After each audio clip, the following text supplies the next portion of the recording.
right, so it's been a couple weeks since I've given you a little bit of a game update and what we've been doing here. So yes, Mordoria is looking better. Yes, I haven't tried to do any sort of polish, but I've created some new things that I think are pretty dang cool. So what I'm going to do is I'm just going to throw these two right here. I'm going to end this turn so we can get to the cool stuff. All right, kill these stupid bats really, really quickly. Get the hell out of here, stupid bats. You're so stupid. We now have a tar tower. A tar tower actually will slow down the enemies, just like what I always wanted. There we go. We have a nice little slow motion right there. We also have the lonely tower. So that means if I have a tower that's not within range of other towers, its damage will double, right? We have a whole bunch of these fun things, these enhancements. All right, these things now work. This thing now adds more damage to this. It's doing 9 versus this one's only doing 7. You can see the difference. I can end my turn. We'll do all this. But a little upgrade. That upgrade menu's not the way I want, but whatever. There we go.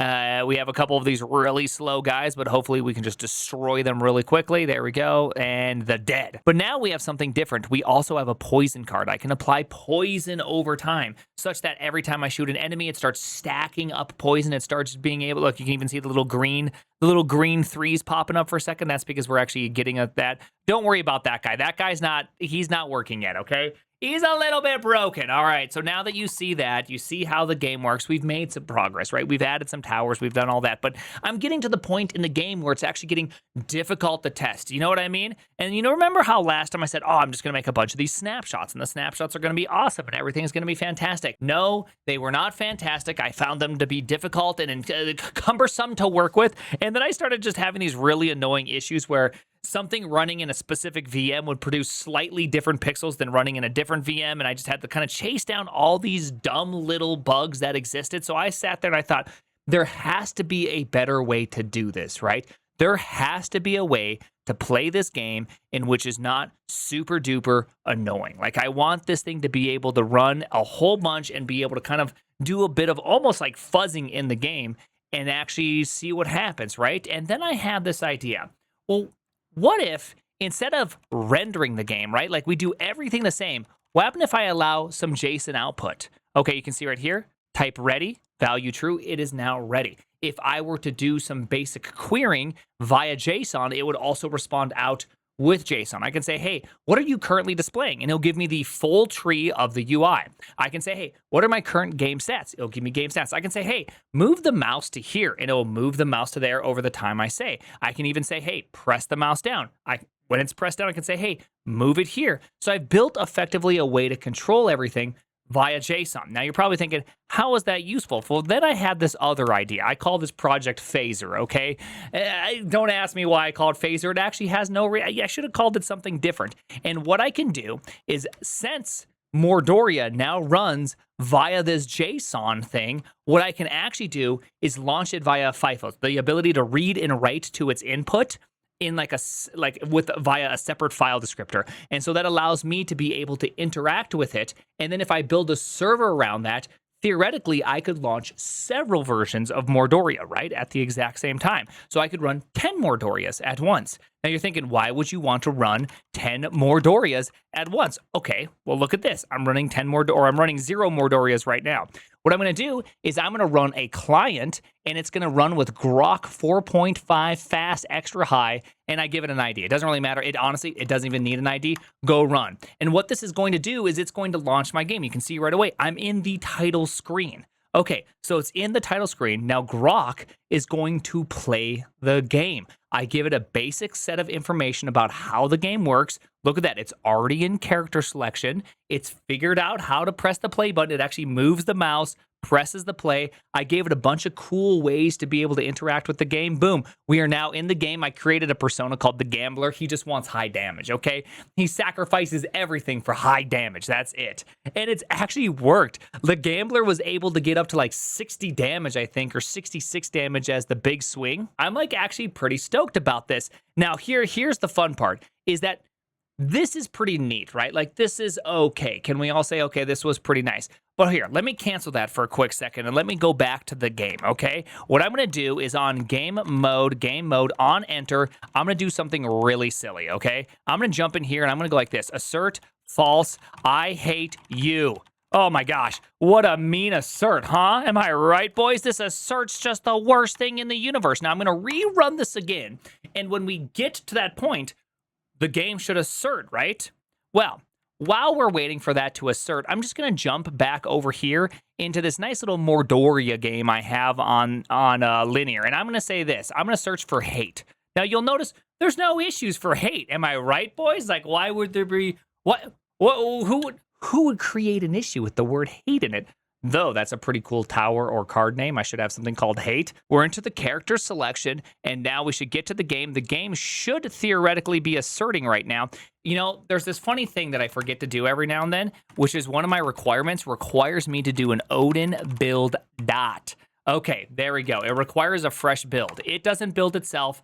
I build and point towards where the binary is. That way I can kind of control what's happening. I don't want it to auto build.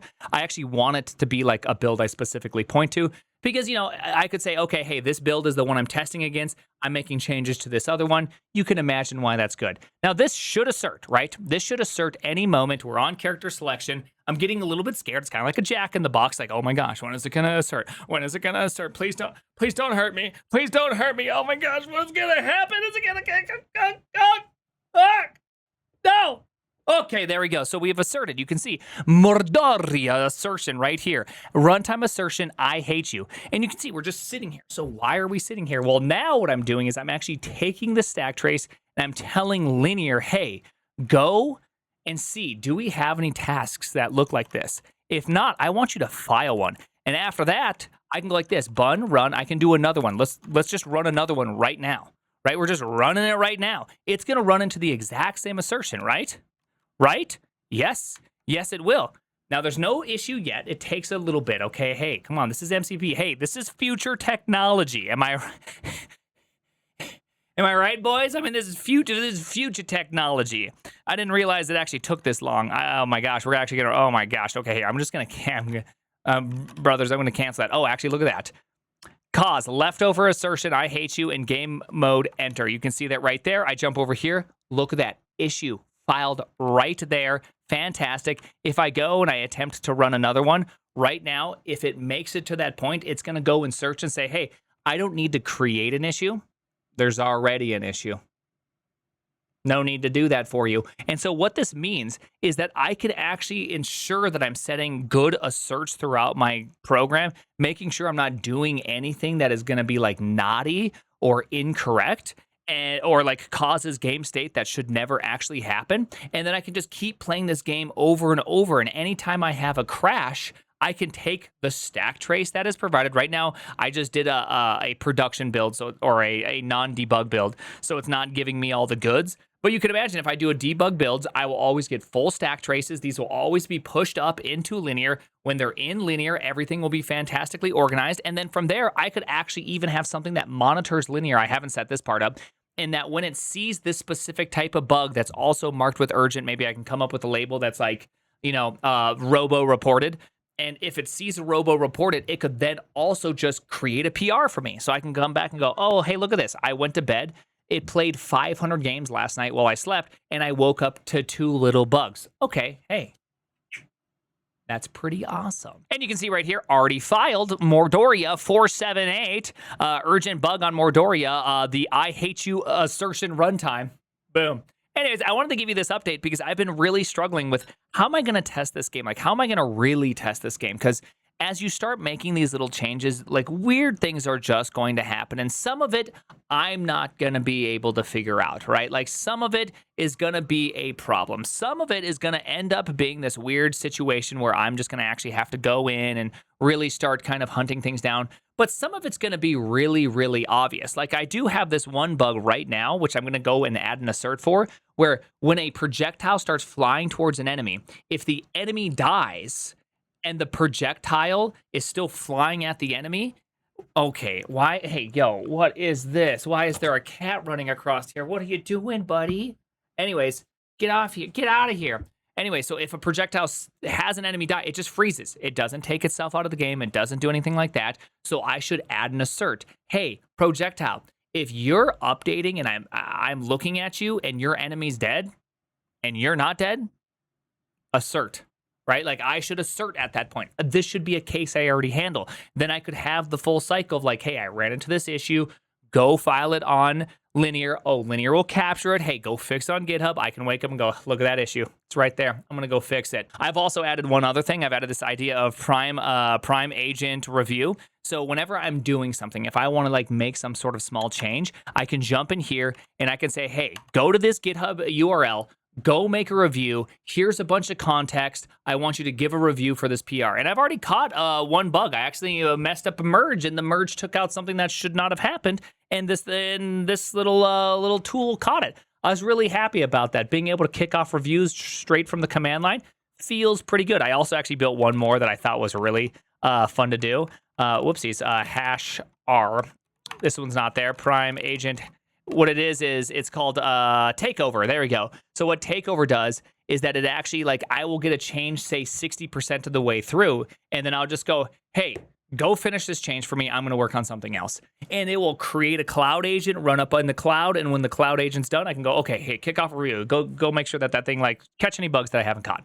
And then I can come back and then I can review the last 40% of the code. I'm actually kind of stoked about this fun little idea of being able to kind of mix this programming the way I really like to do it, because I want to look at the lines, baby, okay? I want to read the code. I want to make this game the way I want to make it, but also I want to be able to take advantage of cool technology. So I'm actually pretty stoked. Overall, very happy about everything. I hope you enjoyed this video. Hope you got inspired. Hope you're excited like I'm excited, okay? I hope you also like the fact that this video contained like 3 cuts total, and that's because I got distracted for a moment over something dumb, okay? I got distracted by a loading spinner. The name is ThePrimeagen.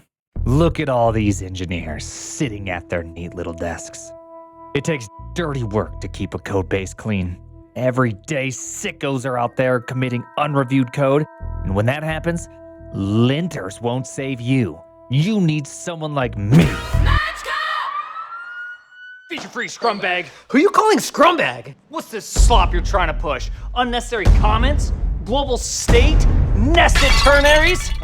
My bad. I didn't even read the code yet. You disgust me. Step away from the keyboard. Just let me explain. Is that a mouse? He's merging a prod! You have the right to remain silent. Anything you push to GitHub can and will be used against you. You have the right to a debugger, but if you cannot afford one, a public stack trace will be made available to you. And one more code criminal off the streets and where they belong. HR. Look, I know I didn't review any of the code, but I was gonna have CodeRabbit review it from the start. With one-click fixes and style enforcement, I don't need merge cop. I would never merge unreviewed code, but a first pass with CodeRabbit always makes things go faster. Actually, you can try it too at coderabbit.ai. Next week on Merge Cop. The Diffler's out there, and I'm gonna be the one to deprecate him.